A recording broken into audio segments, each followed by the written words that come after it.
Hello and welcome to the very first ever DOLAN Unfiltered, where we talk off the cuff. And my political insiders are telling me that Rachel Reeves is over politically and that she'll be gone in a matter of time.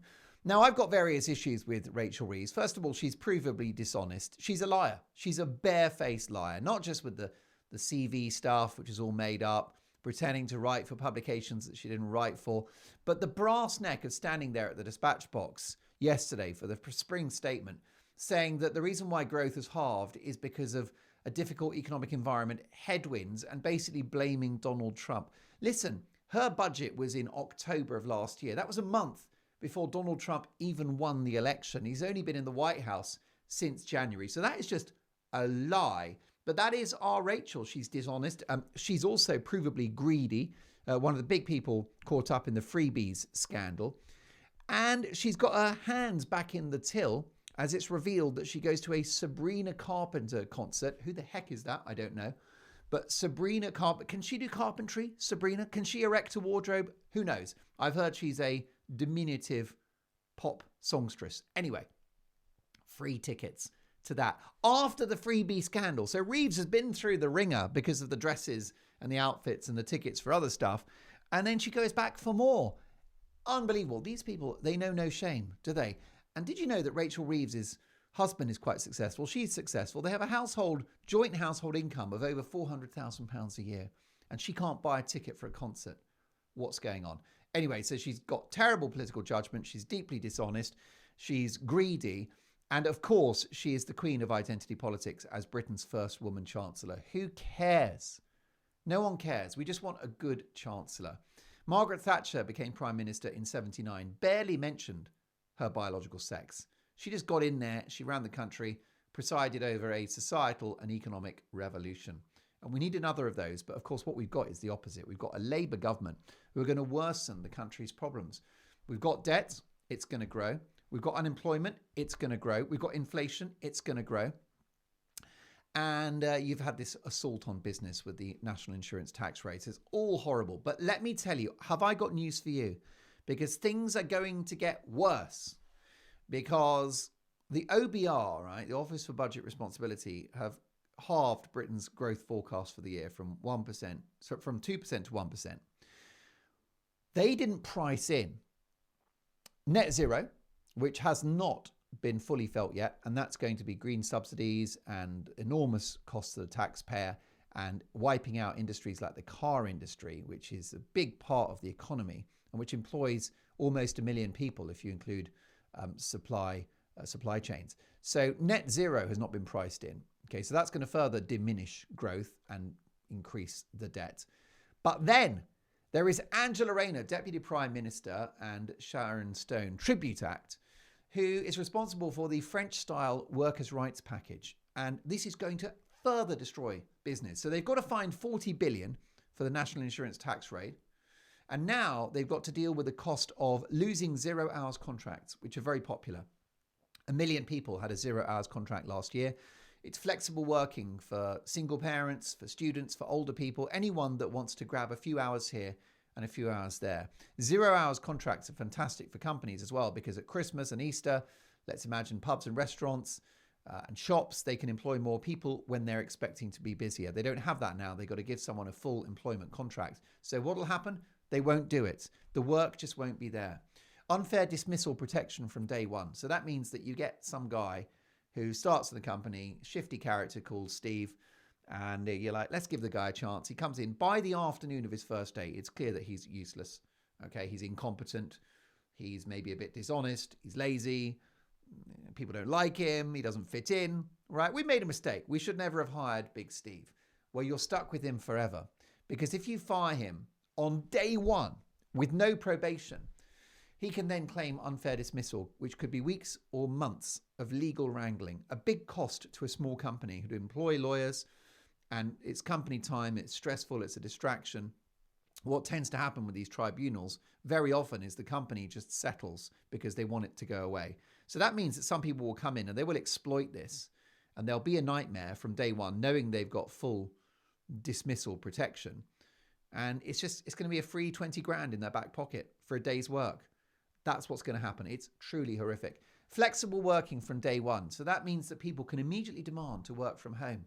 And you know what that means? That means Sharon in marketing is sat there on a Thursday. She calls the boss and says, I'm not coming in today because of my work-life balance. And what does she do? She goes to Virgin Active in the morning for a little workout and a sauna. And then lunchtime, there's a pleasant Caesar salad at her local... who does a Caesar salad these days? Can you get one of those in Pret? She gets a toasty, right, and a latte. And then in the afternoon, maybe a little nap and then watch Countdown. And then it's time to crack open a bottle of Pinot Grigio as she peruses her final emails of the day. That's what flexible working is. Small companies will now have to provide that. It will destroy productivity, which in the UK is already under the floor. Then you've got sick pay overhaul. So what that means is sick pay from day one.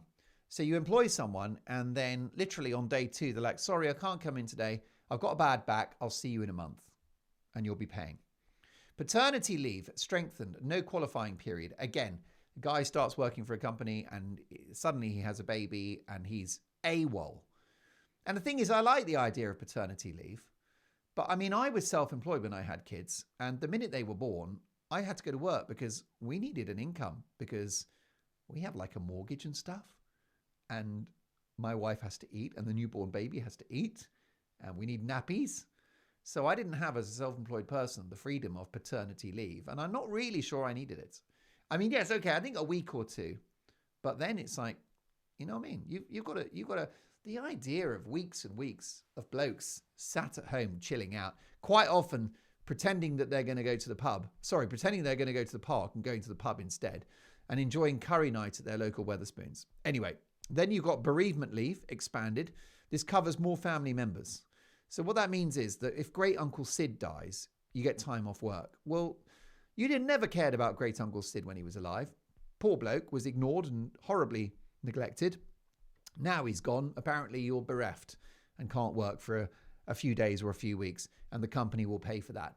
As far as I'm concerned, bereavement leave should be limited to parents, siblings, and children. Nothing else. Not Great Uncle Sid, the old creep that he was. Third-party harassment crackdown on employers. So what this means is that if workers hear a joke that they find offensive or politically incorrect, they can sue their employers. That means that someone that works in a pub, if they hear a remark that they don't like, then they've got a legal case. Can you imagine what a nightmare that will be for companies? Sector-wide bargaining, basically socialism 2.0, easier for industries to collectively go on strike. So we'll be back to the 70s, 3-day weeks, going to the IMF just to keep the lights on, to borrow money, race to the bottom, communism 2.0, welcome to hell. Mandatory equality action plans. Big employers must publish them. What is equality? You need equality of opportunity, absolutely. But a lot of this will be equity, which is fixing outcomes.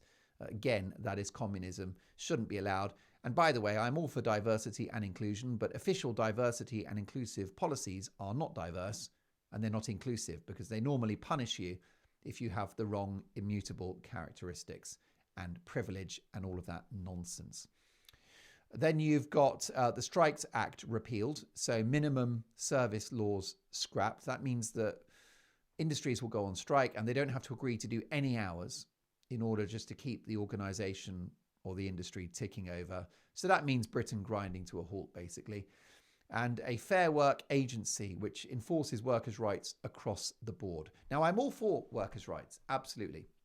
But there's a delicate balancing act. You need the right amount so that people can have a good life and be rewarded for their hard work and get breaks and have a lunch hour and sick pay if they've worked for the company for a period of time, all of that stuff.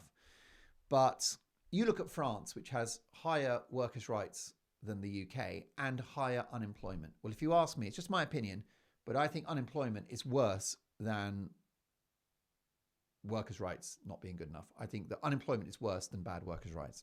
I think no job is better than a job where I'm supposed to get an hour's lunch break and I get 45 minutes. Just my opinion. So it's a cruel irony that Britain, with high debt, high inflation, unemployment coming back, and low productivity and low growth, it's ironic that what we need is sort of Thatcherism. We need proper conservatism. We need hardcore austerity, low taxes, and national income. By the way, that might make me sound like a horrible person. Let me offer you the ethical and humanitarian reason why we need a Thatcherite revolution. If you cut the debts, if you cut the spending, if there are more people in work, less people on the benefits bill, if the debt interest payments are lower, and you have national income, that means that the country is richer. There is more money in the pot. And in my ideal world, you then give that to poor people who need it. So that's the compassionate argument for hardcore Thatcherism, is that the state becomes wealthy, it has a surplus, and it can then, like, look at the 100 billion for the interest debt. That's every year, 100 billion is on the interest of the debt. So we're spending 100 billion before a penny of it's been paid back. Well, just think where that could be going for schools, hospitals, welfare for people that actually need it, and work for people that don't. There you go. I should be Prime Minister. We need a Conservative government. We haven't got one. We need a good Chancellor. We don't have one. We've got Rachel Reeves. And let me tell you that her goose is cooked, and we, the British people, are well and truly stuffed. I'll see you next time for another Dolan Unfiltered.